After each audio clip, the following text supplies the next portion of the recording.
Après cette très émouvante et sensible plongée dans le difficile quotidien de ces 4 femmes, on va ouvrir maintenant le débat avec mes invités. Barbara, bonsoir. On est extrêmement heureux de vous avoir parmi nous. Merci. Vous avez quitté donc dans ce film tourné il y a 2 ans avec honnêtement des inquiétudes quand même sur votre avenir. Vous en êtes sorti aujourd'hui. Vous allez nous raconter ce qui s'est passé pendant ces 2 ans et où vous en êtes aujourd'hui. Claire Lajeunie, bonsoir. Bonsoir. Merci d'être là et bravo pour ce film absolument magnifique, malheureusement endeuillé par le décès brutal de Katia quelques mois après la fin de votre tournage. Vous allez nous raconter votre immersion dans le quotidien de ces femmes invisibles sur les trottoirs de Paris. Donc vous avez également fait un film sur la route des invisibles, Femmes dans la rue. C'est publié. Un livre, évidemment, aux éditions Michalon. C'est pas un film, c'est un livre, mais bon, c'est pas grave, on avait compris. Maïwenn Abjan, bonsoir. Bonsoir. Vous êtes la directrice de l'association Femmes SDF, qui est basée à Grenoble, l'une des premières à s'être consacrée spécifiquement, et c'est ça qui est vraiment très important, à l'accueil de jour des femmes sans abri. Et à vos côtés, Bernard Guillon. Bonsoir. Bonsoir. Vous êtes médecin gynécologue, président de l'ADSF, c'est l'association pour le développement de la santé des femmes qui travaille avec les femmes en situation de précarité. Alors c'est difficile de savoir exactement combien de femmes vivent aujourd'hui dans la rue. Les dernières statistiques datent de 2012. Elles seraient plus de 30 000 en France, plus de 7 000 rien qu'à Paris. Alors si chacune d'elles, bien sûr, a son histoire, la difficulté de la survie au quotidien est partagée par toutes. Où trouver, comment trouver un abri de fortune, comment se laver, comment préserver sa féminité, accéder aux soins, sortir de la rue. On va voir ça déjà avec Barbara. On a partagé votre quotidien dans le documentaire, les heures que vous passiez à demander un petit peu d'argent aux passants, à vous débattre avec votre addiction à la drogue, à vous organiser pour dormir dans les parkings souterrains. Aujourd'hui, on le voit, je vous pose la question, mais ça se voit, vous êtes arrivé à sortir de la rue. Oui. Vous en êtes où? Vous faites quoi aujourd'hui? Je suis en appartement thérapeutique depuis bientôt 1 an. Et je vais rentrer en formation le 1er mars pour être accompagnant éducatif et social. Ouais. Et voilà, j'ai renoué contact avec ma mère, Donc ma c'est comme ça sœur. que ça s'est passé, la sortie de la rue? C'est le contact, vous êtes allé chez votre mère? Oui. Ouais. Déjà, je suis partie de Paris, ça a été la première étape. Oui. Et ensuite, de rappeler ma maman et de retourner là-bas. Bon, elle vous a accueilli? Oui. Et ça a commencé comment? Par le sevrage à la drogue? Qu'est-ce que vous avez fait quand vous êtes installé chez elle? Oui, de toute façon, de me couper de Paris, ça me coupait de l'environnement et donc du coup de la drogue. Oui. Et le fait de retourner chez ma mère aussi, ça m'a reposé, d'être dans un lieu familial, tout ça, ça repose. Et du coup, après c'était parti. Et donc ce que vous allez faire, c'est parce que vous avez réussi le concours d'entrée donc pour devenir accompagnant éducatif et social. Vous voulez accompagner qui? Au début, je voulais accompagner les précaires aussi, mais bon, du coup, c'est peut-être un peu tôt, puisque je vais faire beaucoup de parallèles avec ma vie, et du coup, je pense que... Et puis moi, tant que je suis pas sortie des appartements thérapeutiques non plus, et tout ça, je pense que c'est un peu tôt, donc du coup, je me suis orientée vers les maisons d'enfance à caractère social. D'accord. Vous sentez encore un peu fragile pour vous confronter à ce que vous avez vécu? Je pense que je mettrai pas assez de distance entre ce que les usagers vivront et moi, mon parcours, quoi. En tout, vous êtes resté combien de temps dans la rue? Presque 2 ans. Et c'est quoi ce qui a été le plus dur à supporter durant ces 2 années? De demander aux gens, de demander la charité. Vous aviez honte, comme on le voit dans le... Oui. Et les gens donnent pourtant? Oui, avec plaisir même souvent. Et de ne pas exister finalement? Parce que effectivement, vous n'avez pas de papier d'identité, pas d'endroit fixe pour dormir, rien. C'est cette invisibilité. C'est ce qui nous fait le plus mal de toute façon. Et je pense que c'est ça qui perd les gens, c'est qu'à force de se sentir rejeté et pas vu, on s'oublie à force, même nous. Alors vous avez eu des périodes extrêmement difficiles depuis, puisque Claire, dans le livre qu'elle a écrit, a confié que le dernier contact que vous avez eu avec elle, c'était par téléphone. Vous lui avez raconté avoir fait une crise de démence dans la rue, avoir frôlé l'internement après l'intervention de la police et des pompiers. Vous étiez partie pour Rennes avec votre compagnon de l'époque. Vous avez pris rendez-vous avec votre mère pour des retrouvailles. Et depuis, elle était sans nouvelles de vous. Vous vous souvenez de ça ou pas? Oui, très bien. C'était des moments un peu compliqués du coup. Vous avez eu peur à ce moment-là? Oui, très franchement, oui. Quand on voit les derniers moments où on voit dans ce film, vous avez quand même vraiment les larmes aux yeux, avec l'impression de ne pas faire ce que vous avez à faire, de ne pas arriver à vous en sortir. Qu'est-ce qui a déclenché finalement la sortie de la rue? Le reportage. tout simplement. Ouais. Puisque quand je suis dans la salle de bain, justement, et qu'elle me demande si je suis si voilà, j'ai basculé ou pas, et que je dis non, oui, j'avais pas basculé. Mais en même temps, je me voilais la face aussi, puisque du coup, je pensais pouvoir réussir à Paris avec la drogue autour de moi. Donc, quelque part, voilà. Et pourquoi vous venez témoigner ce soir? Ben, pour montrer qu'on peut s'en sortir. C'est dur, mais on peut le faire. Voilà. Et vos parents, ils sont quoi maintenant? Ils sont fiers de vous? Oui, très, je pense. J'ai pas de contact avec mon papa, que j'espère pouvoir revoir bientôt. Ouais. Mais sinon, oui, ma mère est très fière. Et c'est la première fois que j'ai une relation mère-fille correcte avec ma maman. Elle peut être fière, hein, oui. quel parcours. Merci. Claire, ça vous fait quoi de la retrouver ce soir ici? Je suis hyper contente, ça me touche beaucoup, ça me replonge évidemment dans cette période compliquée pour elle. J'étais sûre qu'elle sortirait un jour de la rue. J'aurais adoré qu'elle sorte de la rue au moment où je tournais, puisque j'avais envie que ce soit la fin du film. Je l'ai poussée, j'ai tenté de l'embarquer vers ce monde auquel elle ne croyait pas beaucoup. Mais je savais qu'un jour elle y arriverait. C'était pas le moment, voilà. J'ai beaucoup pensé à elle pendant le temps où je l'ai perdue. Et puis elle m'a rappelé un jour, un peu par hasard. Voilà. On découvre dans ce film des femmes. C'est pas l'image qu'on a des femmes, l'image totalement fantasmatique, hein, qu'on a des femmes dans la rue, où on pense toujours à ce qu'on appelait les clochards, quoi, les femmes alcooliques, les femmes qui sont atteintes de maladies psychiatriques. C'est pas du tout ça. Non, c'était ma volonté première. C'était de casser cette caricature qu'on fait, qui existe évidemment. Moi, mon idée, c'était de montrer que c'était des femmes qui nous ressemblaient, auxquelles on pouvait s'identifier, une maman, une sœur, une copine. Parce que quand j'ai commencé à voir ces femmes dans la rue, au feu rouge, je me suis dit, elles me ressemblent un peu, qu'est-ce qui leur est arrivé? Et j'avais vraiment envie qu'on soit vraiment sur le fil dans ce documentaire. Et comment vous les avez trouvées? Alors justement, moi qui travaille beaucoup avec les associations, que je respecte beaucoup, j'ai eu envie de les trouver moi-même. Bizarrement, je ne sais pas pourquoi, mais en tout cas j'avais pas envie qu'on me fasse un casting. Mais en arpentant les rues, vous avez fait quoi? Ouais. En fait, j'avais déjà fait un film avec un homme SDF et je lui ai demandé de m'emmener dans les endroits. Il m'a dit, tu sais, il y a un endroit qui est très connu des femmes SDF, c'est les gares. Et du coup, je suis assez vite allée dans les gares et j'ai commencé à en rencontrer une, puis une m'a dit je vais t'en présenter une autre, et puis une autre. Barbara, je l'ai rencontrée un soir, j'étais en tournage déjà avec Martine et on était sur les grands boulevards en train de tourner et j'ai vu un sac à dos, une silhouette qui m'a vraiment attirée. Et j'ai laissé Martine, j'ai couru après Barbara, je lui ai tapé sur l'épaule en lui disant « Bonjour, je m'appelle Claire, on peut se parler ?» Tu te souviens? Oui, très bien. Et elle m'a dit pas ce soir, mais peut-être demain. Je lui ai dit demain, peut-être on ne se retrouvera pas. Elle m'a dit si, demain, même heure, même endroit. Et on s'est rencontrés. Et à ce moment-là, pourquoi vous avez accepté? Qu'est-ce qui s'est passé dans votre tête? Parce que je pense que sa démarche était très, très juste et justement très, pas du tout dans le jugement ni dans le stéréotype, mais justement montrer que ça peut arriver à tout le monde et que tout le monde peut en arriver là, quoi.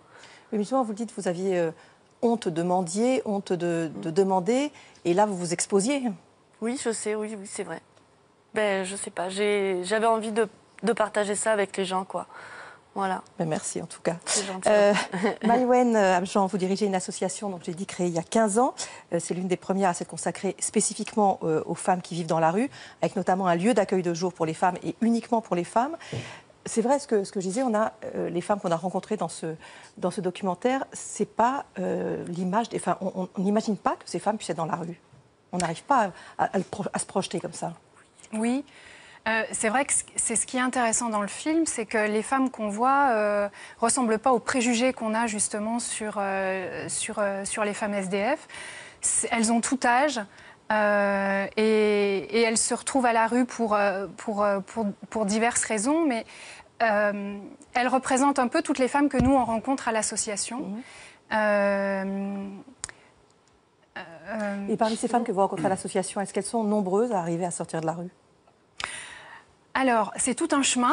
Et puis, ça dépend énormément des parcours, ça dépend des situations. Je me rappelle que dans le documentaire, Barbara parle qu'elle a besoin qu'on lui prenne la main. Et ça, c'est souvent... On arrive rarement à sortir de la rue seul. Oui. Et donc, les rencontres, les relations de confiance qui vont se créer sont essentielles. Et après, suivant les parcours, ça peut être se retrouver à la rue suite à un accident de la vie. Oui, il y a les séparations, il y a le chômage, par exemple, il y a beaucoup de choses, des maladies. Et si ces situations sont prises très tôt, il y a possibilité de rebondir et il faut une réactivité importante justement pour aider la personne à trouver des solutions. Et après, il y a d'autres femmes où là, c'est des parcours longs, anciens, d'errance, de précarité. Donc, parfois, il y a des allers-retours dans la rue et de voilà, sortie. avec des allers-retours où il peut y avoir des problèmes de santé, des problèmes d'addiction aussi parfois. Et là, c'est des chemins plus longs, plus difficiles pour sortir de la rue. Mais on va voir qu'effectivement, il n'y a pas que trouver un toit, il n'y a pas que ça, il y a toute une... On va en parler. Bernard Guillon, vous êtes le président d'une association qui a vu le jour dans les années 2000, qui se consacre donc à l'accès aux soins des femmes en situation de précarité. On l'a bien dit, on l'a bien vu dans tout ce documentaire, ces femmes qu'on a qualifiées d'invisibles. Comment on va à la rencontre de femmes invisibles ? C'est surprenant. Moi, j'aurais pas dit qu'elles étaient invisibles, justement. C'est celles-là qu'on voit, nous. Mais bon, peut-être parce que, voilà, oui. Elles nous sautent au visage, même. C'est ça. Mais parce que vous savez regarder. Les invisibles, parce que la précarité, ça touche énormément de gens. Et celles qui sont dans la rue, finalement, c'est la partie émergée de l'iceberg. Il y a aussi énormément de précarité, que ce soit dans la ruralité ou dans les anciennes cités ouvriers du Nord. Enfin, partout, il y a de la précarité. Et il y a quand même beaucoup de gens qui sont encore un tout petit peu dans un logement précaire, chez un marchand de sommeil, et qu'on ne voit pas du tout. Et celles-là, finalement, elles ont aussi des grosses difficultés d'accès aux soins. Parce que quand on voit, par exemple, Martine, qui effectivement passe son temps dans les bus à faire, si possible, à passer la journée, etc., c'est pas comme beaucoup d'hommes qui sont vraiment installés par terre, etc. Et donc c'est plus compliqué à trouver ces femmes. Parce que c'est plus difficile pour les femmes, effectivement. Oui. Il y a des logiques de protection que les femmes conduisent parce que la rue, c'est violent. Il ne faut pas oublier toute la logique de la violence dans la rue, et qui conduit à la rue souvent. Il y a quand même beaucoup de femmes aussi qui arrivent à la rue pour fuir la violence. Donc la violence, c'est quand même quelque chose qui est très présent dans toute cette précarité. Et effectivement, elles ont besoin de se protéger de ça, donc en déféminisant leur silhouette ou tout un tas de choses qu'on connaît bien, nous, en les rencontrant. Mais du coup, effectivement, il faut chercher un peu. Mais quand on se promène autour des gares, on les prend en pleine figure, toutes ces femmes qui sont là, assises sur leur petite valise, bien propre sur elles, et qui ont la petite coupette à côté qui fait voir qu'elles ne sont pas juste là pour attendre quelqu'un. Voilà, on voit aussi des jeunes, moi je les prends aussi dans la figure, tous ces jeunes, que ce soit des garçons ou des filles, qu'on voit là, moi c'est mes gosses que je vois en face de moi. Ça prend quoi. Oui, vous les voyez effectivement. On parlait de cette violence et on en reparlera, mais est-ce que vous, Barbara, vous avez eu peur pendant ces 2 années ?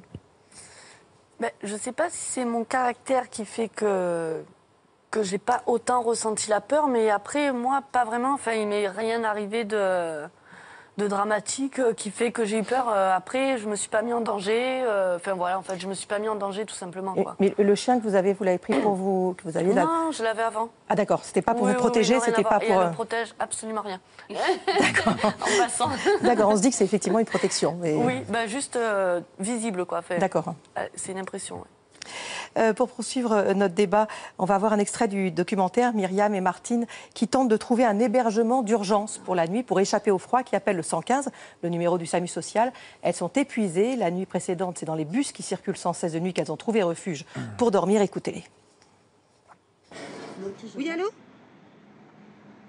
Allô ? Patientez, ça fait 10 minutes, t'es fatigué, t'as pas dormi. Ils savent pas notre vie dans la rue en tant que femme. On se fait beaucoup agresser, on dort pas de la nuit. Nous faire patienter comme ça debout, à tout moment, on peut s'écrouler. Il y a des... comme Martine est très âgée aussi. Elle est prioritaire.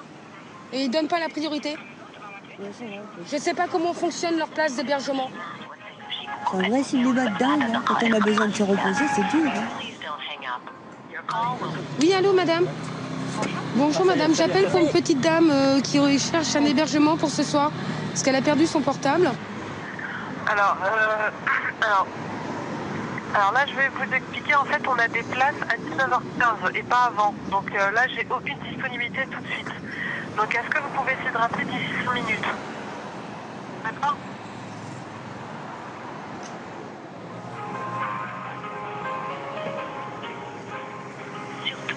raccrochez pas.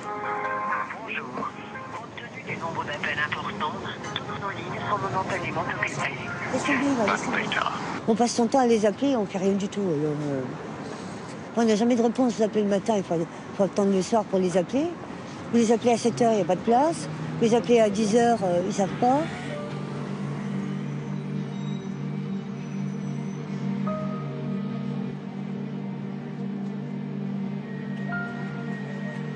Ce soir-là, Myriam trouvera refuge chez une amie pour la nuit.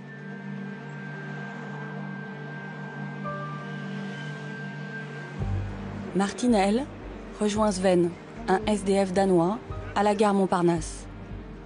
Depuis une semaine, ils dorment ensemble et ont leurs habitudes. Alors, l'hiver dernier, selon les chiffres communiqués par le SAMU social, 7500 femmes ont tenté de joindre le 115. Faute de place, une demande sur 2 a été rejetée. Si les centres d'hébergement d'urgence ont constaté une baisse générale du nombre des appels de 4%, ceux faits par les femmes seules, par contre, sont en hausse de 10% à Paris et de 13% en province. Barbara, on a vu que dans le documentaire que vous dormiez beaucoup dans les parkings. Est-ce que vous avez fait appel au 115 et comment ça s'est passé ? Alors, non, je n'ai jamais fait appel au 115 parce qu'il n'y a pas de place femmes-chiens. Et les places hommes-chiens ? Oui, il y a par contre. Mais il n'y a pas pour les femmes. Et on vous a dit pourquoi ? Ben non. On m'a dit que déjà je ne devrais pas avoir un chien. On m'a conseillé de vendre mon chien, de le donner, mais bon, ce qui n'est pas possible. Et en plus, parce que souvent, on n'est pas vraiment en sécurité dans les foyers d'urgence. Enfin, moi, j'ai des amis qui se sont fait voler leurs chaussures. On a coupé le duvet au couteau pour voler ses chaussures pendant qu'on dormait. Et c'est des centres mixtes ou pas ? Ah ben non, c'était que pour les hommes. D'accord. Quoi. Oui, c'était pas pour moi, c'était un ami qui m'a raconté ça. Donc du coup, je n'y suis pas allée. Enfin, moi, je me sentais très bien dans mes parkings. Et dans le métro, vous n'allez pas non plus ? Si, j'y suis allée un peu aussi, mais bon, c'est dur le métro. Pourquoi ? Parce que on voit tout le monde qui s'active. Ça vous renvoie à la vie que vous avez pas ? Voilà. Ouais. Donc du coup. Et c'est pas plus sûr, hein ? Non. Enfin, c'est fermé la nuit, mais bon, non. D'accord. Et en plus, on est à la lumière, c'est ça ? Ah non, ils nous laissent la lumière. Ah, ils la laissent dans les métros ? Oui. Oui. Et des fois, ils nous mettent même la sirène quand ça les embête qu'on soit là toute la nuit. Sympa pour dormir. Claire, évidemment, on voudrait avoir des nouvelles. Bon, on sait malheureusement comment ça s'est terminé pour Katia. Martine, on l'avait laissée aider par les petits frères des pauvres. Où elle en est et où en est Myriam ? Alors, c'est pas des très bonnes nouvelles pour moi parce que je n'ai ni contact avec Martine ni avec Myriam. Vous ne savez pas ce qu'elles sont devenues ? Non. Aux dernières nouvelles, Martine, on l'a recroisée un peu dans Paris. Des amis à moi l'ont rencontrée. Moi, je l'ai recroisée. Elle était dans un nouvel appartement des petits frères des pauvres, plutôt bien plus propre et bien installé. Et la directrice de l'endroit m'a dit qu'elle n'était pas beaucoup chez elle, qu'elle allait plutôt dans les gares, ce qui raconte effectivement une réalité. C'est-à-dire que c'est difficile, c'est pas le tout de sortir de la rue. Bien sûr. Mais encore faut-il, essayer de retrouver des activités, etc. Elle n'a pas retrouvé ses enfants, ses parents. Ah non. En tout cas, aux dernières nouvelles, non. D'accord. Et Myriam, aucune nouvelle. Maïwenn, on a vu dans le documentaire des initiatives comme la Halte des femmes, la Mobile Douche. Vous avez un lieu d'accueil de jour à Grenoble.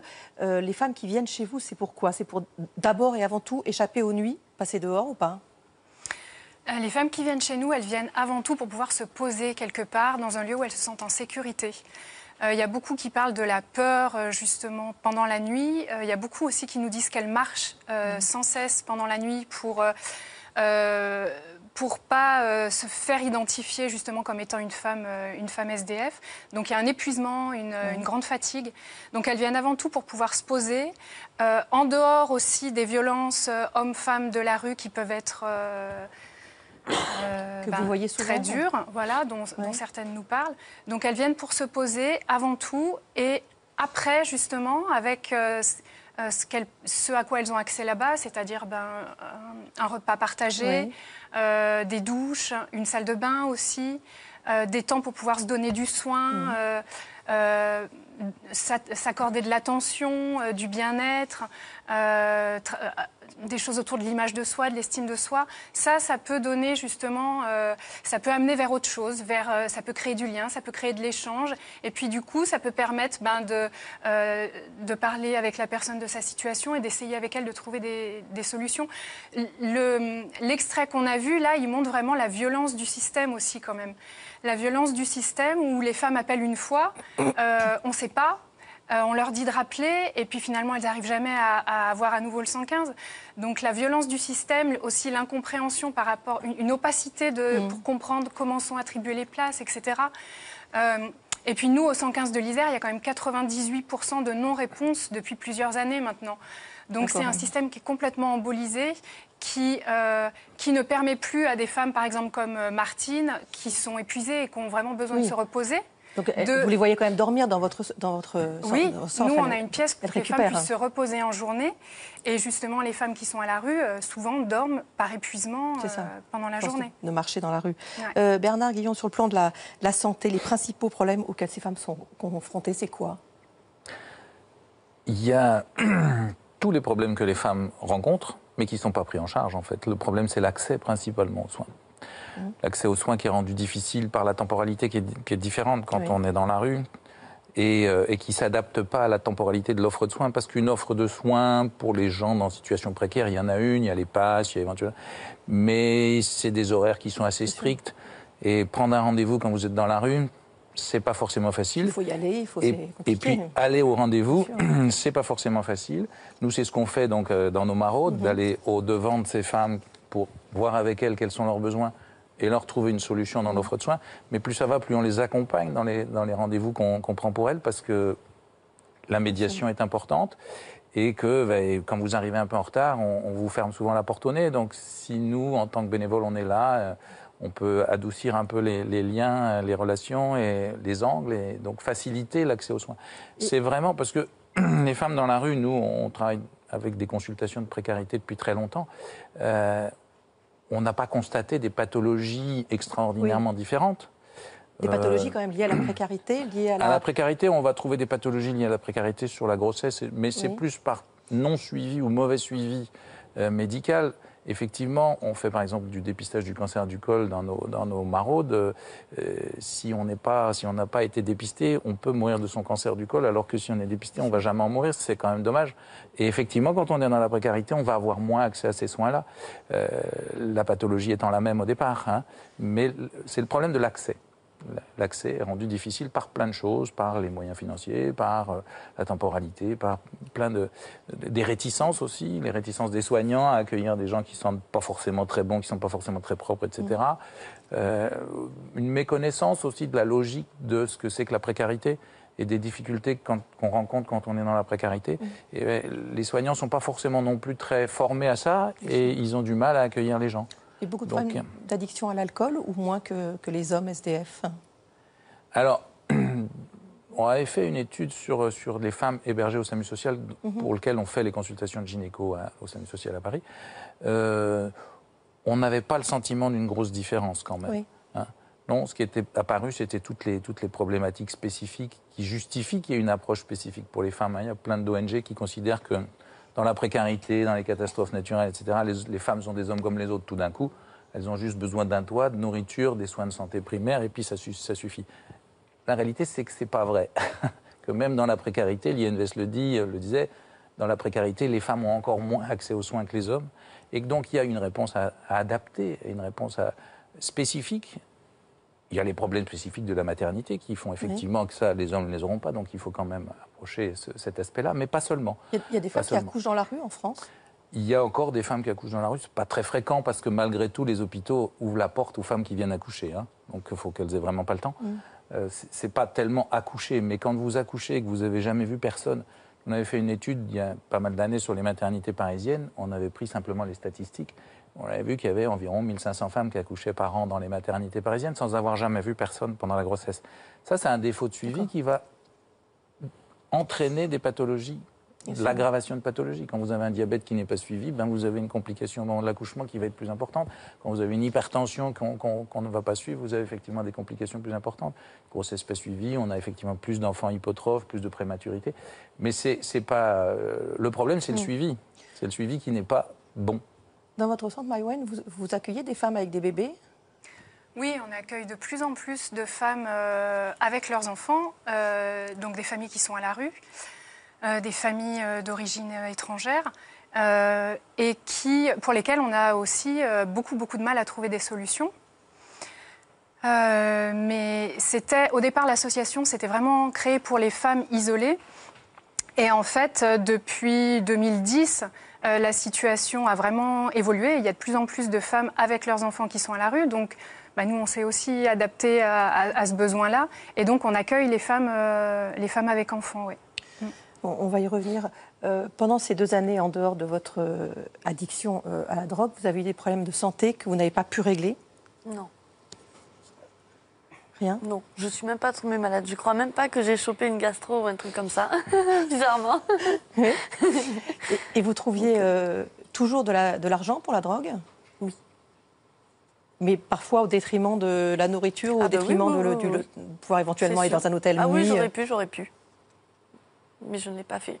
Parce que vous aviez suffisamment d'argent, en fait, on vous donnait suffisamment quand même d'argent. Pour aller à l'hôtel tous les soirs, si je voulais. Et c'est vous spécifiquement, à votre avis, ou majoritairement les gens sont suffisamment effectivement généreux pour donner aux femmes qui mendient dans la rue ? Je pense que ça dépend. Il y en a peut-être qui n'ont pas. Non, je pense qu'il y en a qui n'ont pas, qui ont moins. En fait, ça. C'est votre jeunesse peut-être qui. Oui, peut-être, et le fait que j'essayais de paraître un peu propre et tout ça, je sais pas. Mais oui, effectivement, j'aurais pu. Mais beaucoup de gens peuvent quand même, je pense. On va revoir un autre extrait du documentaire sur ces femmes invisibles. On va retrouver Myriam qui se rend à la Mobile Douche, une salle de bain itinérante installée dans un camping-car qui sillonne Paris depuis quelques années à la rencontre des hommes et des femmes SDF.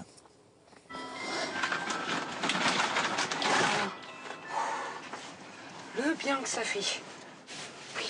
En plus, on sent très très bon. On sent les îles. Voilà. Myriam, comment vous faites pour les repas? Alors, pour les repas du soir, c'est les camions du Restaurant du Cœur. Sinon, avec l'association de Halte Femmes, j'ai le droit aux cartes pour aller manger au restaurant social. Et sinon, c'est les maraudes qui vous donnent un petit sandwich dans la gare de Lyon. Oui. Il y a des fois des gens de l'église qui viennent aussi vous donner une petite collation. Et voilà comment on se débrouille. Ou sinon, des fois, on a juste le petit déjeuner et rien d'autre. Ça dépend des jours. Si j'ai des crèmes visage, des choses comme ça. Ah oui, ça je dis pas non. Oui, ils sont comme ça. Je les attache tout le temps parce que quand vous avez les cheveux attachés, des fois la nuit, quand vous prenez le bus, on ne voit pas si vous êtes homme ou femme. Des fois, on me confond avec un homme. Je me dis, tant mieux, au moins, je suis un peu chanceuse. Claire, quand on voit ces gestes de féminité retrouvés dans la Mobile Douche, on se dit toujours de l'extérieur que ce qui doit être le plus difficile, c'est le froid, la faim, la précarité, la peur. Et on mesure quand même que cette perte de féminité est absolument essentielle. Exactement. Et moi, je m'en suis rendu compte en tournant avec ces femmes vraiment 6 mois avec elles. Leur plus grand plaisir, c'était d'aller dans les grands magasins, se mettre du parfum, se recoiffer les cheveux. Je me souviens de cette scène avec Myriam, vraiment, elle dure des heures et des heures, où elle est dans un sentiment de bien-être. Les odeurs, elle décrit les odeurs, elle apprécie vraiment chaque petit geste, et elle n'oublie pas ça, en fait. Mais elle doit, juste après, le renfermer et le recacher. Exactement. Elle me dit, elle a les cheveux détachés, ça lui fait du bien, etc. Puis elle rattache pour cacher après. Oui, mais elles ont quand même ce sentiment de plaisir à l'instant, quoi. Et ça, c'était le partager avec elle, c'était fou, quoi. Barbara, pendant toutes ces années, on vous voit quand vous prenez aussi votre douche, vous avez vos petits chaussons, enfin des gestes à la fois féminins et très cosy, quoi. C'est complètement étonnant dans la rue. Comment vous trouviez l'équilibre entre le fait de vouloir quand même rester une femme et en même temps de devoir cacher tout ça? Est-ce qu'au début, vous avez eu plus envie d'abord de rester femme, et est-ce que vous vous êtes rendu compte que c'était dangereux? Moi, comme je vous dis, je me suis pas trop. J'ai pas eu l'impression de me mettre en danger beaucoup. Et j'étais pas habillée non plus comme une super fille sexy, mais j'ai pas eu l'impression de devenir un garçon, quoi, en tout cas. Mais Et c'était quoi? C'était effectivement ces moments de douche, ces moments-là où vous arriviez à retrouver... Ah bah oui.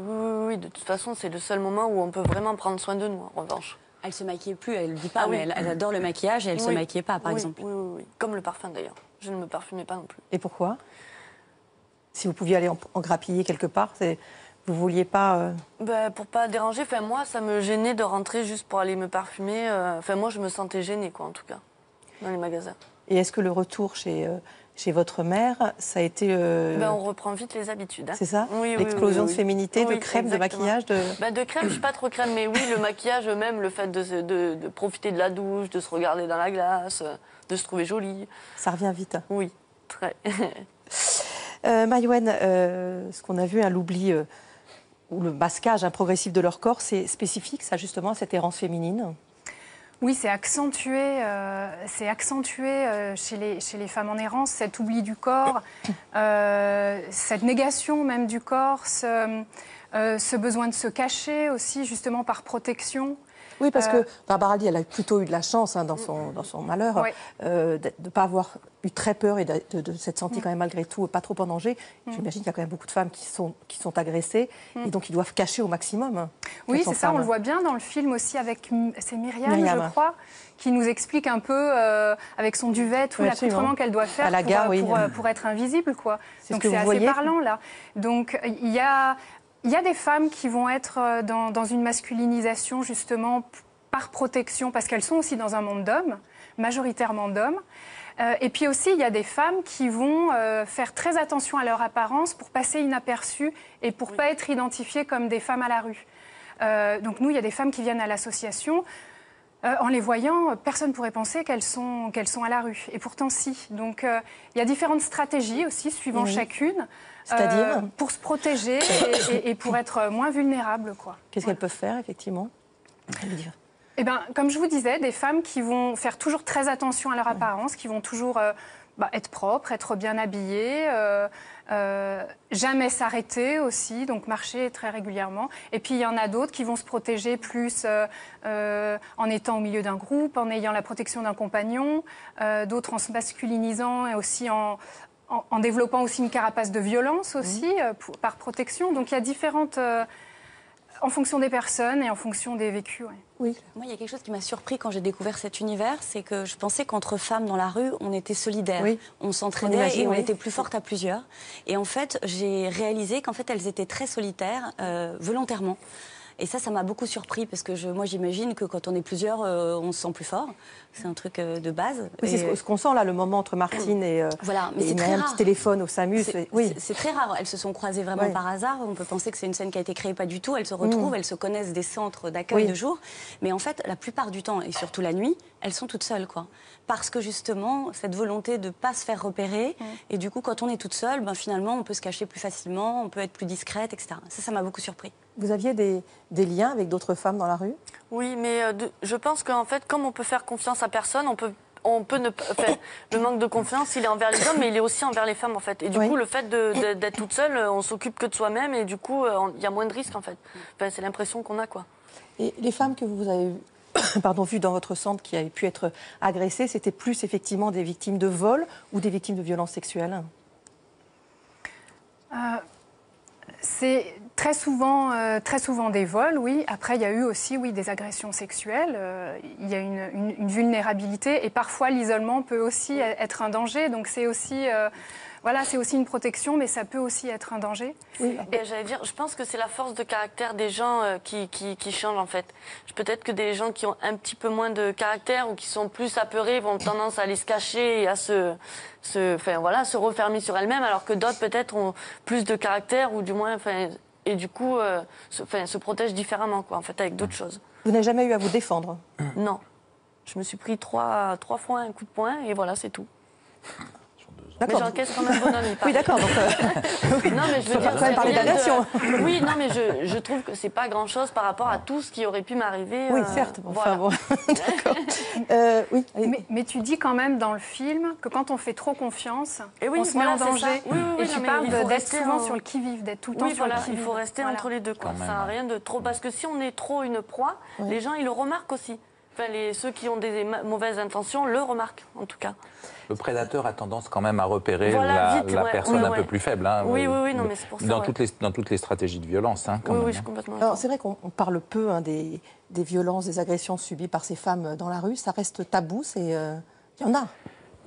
Oui, mais la violence, de toute façon, on en parle peu de manière générale. Pourtant, elle monte partout, et pas seulement envers les femmes, mais surtout envers les femmes.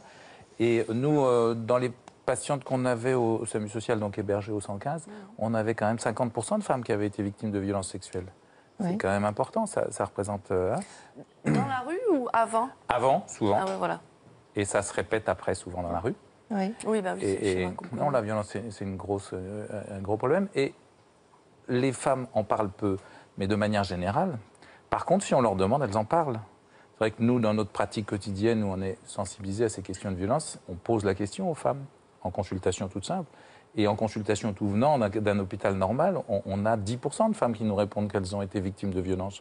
Donc évidemment, la rue, c'est un biais de recrutement quand même. Hein. On a un peu plus de femmes victimes de violences dans la rue parce qu'elles sont plus fragiles et puis que souvent, c'est la violence qui les y a conduits. Mais c'est quand même un phénomène très important. Et pour tout ça, c'est pour tous les deux. Est-ce que des femmes dans la rue qui vivent dans la rue et qui, pour avoir soit leur dose de drogue, soit simplement pour survivre et pour manger, se prostituent? Il y en a beaucoup ou pas? Je n'ai pas de chiffres dans la tête, mais c'est des histoires qu'on a beaucoup entendues dans celles qu'on a rencontrées, oui, bien sûr. Oui. Qui se prostituent ou bien aussi qui trouvent... Il y a aussi, sans parler de prostitution, la rencontre d'un conjoint qui soit un petit peu encore socialisé. C'est un moyen de sortir de la rue aussi, c'est un moyen d'avoir une protection, des fois au prix de quelques violences ou de quelques maltraitances ou de choses comme ça, mais qu'on supporte en se disant au moins il m'apporte quelque chose. Donc elles sont terriblement vulnérables par rapport à ces hommes qui vont les utiliser en leur proposant en échange une soi-disant stabilité, une soi-disant protection, voilà. Donc c'est encore ça une problématique qu'on voit beaucoup, hein, cette soi-disant protection offerte par des hommes qui ne sont pas franchement bienveillants. Non, là, en l'occurrence, je parlais vraiment de prostitution pour obtenir de la drogue ou de la nourriture. Vous en voyez? Oui. Oui, après, on voit plus des situations comme celle-là. On appelle ça un peu de la prostitution de survie, c'est-à-dire des personnes qui vont... en échange de relations sexuelles, avoir un hébergement par exemple, ou avoir quelques nuits hébergées chez quelqu'un. Et donc, elles ne vont pas identifier ça comme de la prostitution, mais il va y avoir quand même cette relation d'exploitation et de dépendance. Ouais. Je ne veux pas être blessante, hein, Barbara, mais est-ce que c'est quelque chose auquel vous avez parfois pensé ou redouté? Jamais. Jamais. Ça vous a jamais traversé l'esprit pendant 2 ans? Non. Mais effectivement, c'est quelque chose de récurrent, puisque les garçons que j'ai rencontrés là-bas, ils faisaient des paris pour savoir au bout de combien de temps, justement, j'allais le faire. Ah oui. Oui. Mais bon, je touche du bois, ça ne m'est pas arrivé, ça ne m'arrivera pas. Ce local des femmes, Maïwenn, on commence à en parler effectivement. Vous avez dit ce qui se passait au quotidien, cet hébergement, mais comment vous arrivez, qu'est-ce que vous apportez en plus à ces femmes pour qu'elles puissent sortir de la rue? Qu'est-ce qu'il y a en plus? Qu'est-ce qu'il y a en plus? Alors ça, grande question. Il y a un accompagnement social, un accompagnement... qu'est-ce qu'elles peuvent demander pour pouvoir envisager autre chose? Alors avant tout, comme je disais tout à l'heure, elles peuvent se poser. Et c'est la base, c'est la base du lieu, c'est-à-dire être accueilli dans un lieu où on peut se sentir en sécurité, être reconnu aussi, avoir une place dans un lieu, pouvoir y apporter sa patte, pouvoir participer à quelque chose, à un projet. Donc c'est un peu tout ça, les bases du lieu. Et puis après, il y a des choses qui peuvent émerger ou alors qui n'émergent pas. Mais il peut y avoir des demandes, il peut y avoir des demandes de soutien, des demandes d'accompagnement social. Et nous, notre rôle dans tout ça, en tant qu'accueil de jour, il est justement de faciliter ça, de relier les personnes vers les services sociaux compétents, de faire médiation parfois, d'accompagner, de rassurer les personnes pour que tout ça, ça prenne et ça tienne. Donc notre rôle, il n'est pas de prendre en charge tout l'accompagnement social, parce qu'on est un accueil de jour et parfois il y a des personnes qui sont de passage chez nous. Mais il est de mettre en lien, de relier les personnes avec ce à quoi elles ont droit. La difficulté, là, depuis quelques années, c'est que justement les relais vers qui orienter ces personnes sont de plus en plus difficiles à mobiliser parce que complètement saturés. Donc même pour avoir accès à un accompagnement social, il y a des délais énormes et voilà, cette réactivité dont il y a besoin justement pour des personnes qui à un moment ont envie d'autre chose et où il faut qu'il y ait quelque chose qui se passe maintenant, et on n'a pas cette réactivité et du coup, il faudra peut-être attendre longtemps pour qu'il y ait à nouveau cette volonté, quoi. Oui, c'est vrai que Barbara, quand vous êtes retournée chez votre mère, il y a eu le toit, ça c'est sûr, l'abri. Qu'est-ce qui vous a ensuite incité à passer des examens, à envisager un autre tournant dans votre vie? C'était évident? Oui, de toute façon, c'était l'envie. Hein. Voilà, je pense qu'une fois qu'on a le déclic et qu'on est prêt et qu'on est lancé, c'est la suite logique. Hein. Après, ça dépend ce qu'on veut faire dans la vie, mais bon, pour moi, c'était la suite. Parce que vous le disiez, dans la rue, vous aviez plein de choses à faire et vous ne faisiez rien. Rien n'avançait. Oui. Parce que, quand on est à la rue, ça nous paraît tellement une montagne, tout ce qu'il faut faire pour réussir à s'en sortir, qu'en fait, on est vite sous pression, en fait. Et la pression, ça nous fait tout lâcher, parce qu'on a l'impression que c'est trop dur, et du coup, on se sent seul et tout ça, donc, ouais. Et tout a été plus ou moins facile, ou est-ce qu'il y a eu des moments, depuis que vous êtes retourné chez votre mère, qui ont été difficiles, comme par exemple quand vous êtes retrouvé un appartement thérapeutique? Est-ce que là, ça a été plus dur? Oui, puisque j'ai beaucoup angoissé de me retrouver toute seule en appartement, de ne pas gérer mes sous, de pas réussir à vivre toute seule, en fait, de ne pas réussir à me gérer, puisque du coup, je n'avais jamais eu d'appartement avant. Donc, du coup, oui, l'angoisse. Mais bon, il y a beaucoup de moments qui sont difficiles, puisque le fait de changer de vie et de retrouver d'autres automatismes et une autre façon de vivre, c'est angoissant quand même. C'est impressionnant, cette force. C'est ce que vous avez senti Ah oui, dès que je l'ai rencontrée, j'ai senti ça. Je trouvais qu'elle parlait très bien, qu'elle se racontait pas d'histoire, qu'elle raisonnait. C'est pour ça que assez vite, je me suis dit, elle peut pas rester plus d'1 an dans la rue, parce que je sais qu'au bout d'1 an, c'est souvent la barrière. Mais vous étiez confiante sur son avenir ou Ouais, j'étais assez confiante. Oui, c'est celle qui m'a le plus... voilà, d'abord, on a lié très vite une relation particulière. On ne fait pas ça toujours dans les films. Et là, il s'est trouvé que j'adorais la retrouver, j'adorais passer des heures avec elle sur le trottoir, à ne rien faire. Voilà, je lui disais, qu'est-ce qu'on fait aujourd'hui? Rien. Mais comment ça, rien? Moi, en espèce de suractivité. Et voilà, et du coup, elle m'a ouvert sur son monde, qui est assez surprenant. Hein. Et puis, oui, j'ai su assez vite qu'elle y resterait pas, mais j'ai eu beaucoup de doutes. À cause de la drogue, notamment? Ouais, la drogue. C'est l'ennemi le plus dangereux. Son entourage, parce qu'elle était entourée de garçons, de mauvaises personnes. Et je suis personne pour lui dire, mais en même temps, c'était compliqué. C'est une période terminée de votre vie, ça? Ah oui, complètement, oui. Vous regardez devant? Ah oui, sûr, oui. Oui. Merci. En tout cas, on est vraiment heureux de voir comme ça. Vous n'imaginez pas à quel point. Merci beaucoup. Merci à tous les 4 d'avoir contribué grâce à vos témoignages à rendre plus visibles ces invisibles de la rue. Claire Lajeunie, je rappelle votre livre. Et qui va être adapté au cinéma. Très bien. Sur la route des invisibles, Femmes dans la rue chez Michalon, donc bientôt au cinéma. Il sera possible de revoir le documentaire que vous avez réalisé durant 7 jours sur le site internet du Monde en Face, ainsi que le débat. Surtout, vous n'hésitez pas à rejoindre nos réseaux sociaux pour échanger et pour nous contacter. Je vous donne rendez-vous mardi prochain pour une nouvelle émission du Monde en Face. En attendant, excellente fin de soirée sur France 5. Bonsoir.